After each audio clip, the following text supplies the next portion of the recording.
ህሊና ደሳለኝ በትናንትናው ዕለት በክብር ተሞሽናለች። በፕሮግራሙ ላይም የጎንደር ዩኒቨርሲቲ ፕሬዚዳንት ዶክተር አስራት አጸደ ወይንም እንደዚሁ ተገኝተዋል። በነገራችን ላይ ህሊና በህግ ክፍል እንግዲህ በጎንደር ነው እየተማረችው ማለት ነው።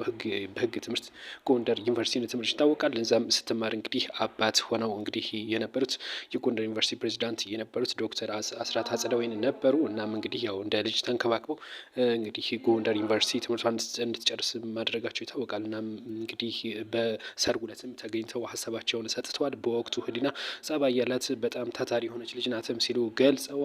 እንደዚሁም እንግዲህ በሰርጓ ዕለትም ተገኝተዋል። ሰርጓን በቤተክርስቲያን በተክሊል ፕሮግራም ነበር። እጅግ ደስ የማሲ ነበር። እንኳን ደስ አለሽ በሏት። በትናንትናው ዕለት እንግዲህ በክብር ተሞሽራለች። በጎንደር ዩኒቨርሲቲ እንግዲህ ትምህርቷን ስትከታተል ቆይታ እንደነበር አሁንም በአዲስ አበባ በስራ ላይ እንዳለች ይታወቃል። በዚሁ በተመረቀችበት ማለት ነው። እንግዲህ እንኳን ደስ አለሽ ብሏት፣ እንኳን ለዚህ ክብር አበቃሽ ብሏት። መልካም ቆይታ አላችሁ። መረጃዎች ደርሳችሁ ደግሞ ሰብስክራይብ እያደረጋችሁ አብራችን ቆዩ።